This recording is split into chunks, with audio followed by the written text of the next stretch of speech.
Les recettes de grand-mère sont un patrimoine mondial, sont un patrimoine immatériel qui mérite d'être préservé, qui mérite d'être partagé.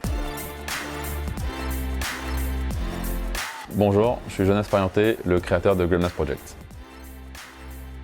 C'est une web-série collaborative où on invite des réalisateurs du monde entier à faire un film sur leur grand-mère autour de la transmission d'une recette de cuisine. Pour lancer le projet, j'avais besoin de faire un pilote, donc j'ai bien évidemment commencé par ma grand-mère, qui est donc égyptienne et qui fait cette recette qui s'appelle molokhia et qui dans ma famille a une place assez importante puisque c'est une des recettes qui nous réunit et qui nous rappelle à notre identité égyptienne. Et je l'ai montré à d'autres réalisateurs en leur disant voilà ce que j'ai fait, je voudrais qu'on vous fassiez la même chose, est-ce que ça vous dit? Et tout a commencé comme ça. L'idée de Glumnas Project, c'est de partir de quelque chose d'assez simple et d'universel, c'est-à-dire la transmission d'une recette de cuisine, mais au fur et à mesure tirer le fil de cette recette, parce que souvent c'est assez simple de demander mais du coup qui t'a appris la recette, est-ce que tu l'as mangée quand tu étais petit, etc. Raconte-moi ton enfance, et de fil en aiguille avoir un récit plus large sur ce que nos grands-mères du coup ont traversé au XXe siècle. On vient de finir notre appel à réalisateurs pour la saison 2, qui s'est clôturée le 5 janvier. On a reçu 115 candidatures en tout d'une quarantaine de pays différents, et dans les jours qui viennent, on aura sélectionné donc les meilleures candidatures qui vont devenir les prochains films, et on devrait pouvoir annoncer ça dans quelques jours sur nos réseaux sociaux et via notre newsletter. C'est le moment où j'ai eu le patronage de l'UNESCO, donc c'était début 2016. Ça m'a pris 2 ans de démarches administratives pour l'obtenir, mais c'était très important pour moi parce que ça validait l'idée que les recettes de grand-mère sont un patrimoine mondial, sont un patrimoine immatériel qui mérite d'être préservé, qui mérite d'être partagé. Ça a donné une toute autre aura à mon projet et c'était très émouvant de recevoir ce courrier.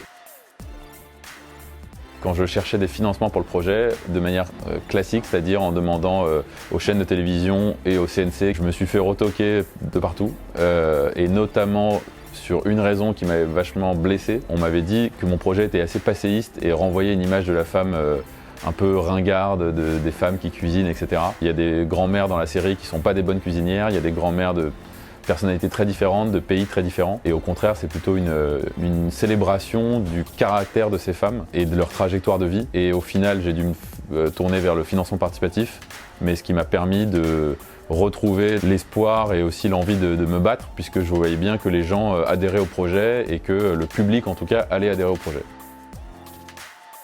Prendre le temps de recueillir les témoignages de nos grands-parents, de nos aînés. C'est une parole et c'est encore une fois une expérience qui disparaît et que si on ne prend pas le temps de la filmer, de l'enregistrer, de la noter, c'est comme un trésor qui s'évapore dans la nature. Moi je dis souvent que c'est en sachant d'où on vient qu'on sait mieux où est-ce qu'on va et c'est un peu ça l'essence du projet.